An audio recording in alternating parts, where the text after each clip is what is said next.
Anggaran pendapatan dan belanja negara kembali surplus sebesar 90,8 triliun pada Januari 2023. Surplus sebesar itu jauh lebih tinggi dari surplus APBN pada Januari 2022 yang mencapai 29,6 triliun.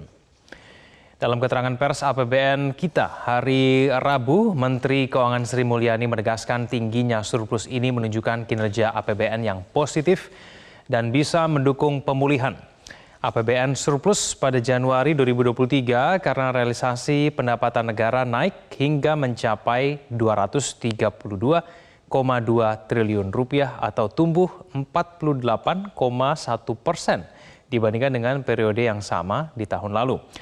Sementara realisasi belanja negara selama Januari 2023 sebesar 141,4 triliun rupiah atau 11,2%. Realisasi pendapatan negara terutama ditopang oleh penerimaan pajak yang naik 38,9% menjadi 186,3 triliun rupiah dan penerimaan negara bukan pajak yang naik 103% menjadi 45,9 triliun.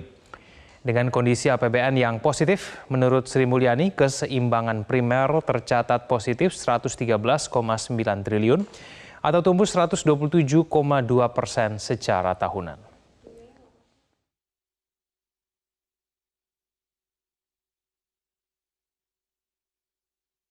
Pendapatan negara naik 48,1%. Ini adalah kenaikan yang lebih tinggi lagi dibandingkan akhir tahun 2022, mencapai 232,2 triliun atau 9,4% dari target. Ini tentu mencerminkan kondisi perekonomian secara keseluruhan.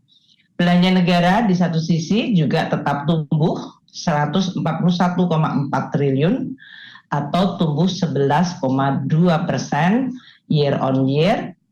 Ini adalah 4,6% dari target. Sedangkan situasi APBN pada bulan pertama mengalami surplus 90,8 triliun atau 0,43% dari PDB. Dan untuk keseimbangan primer bahkan surplus 113,9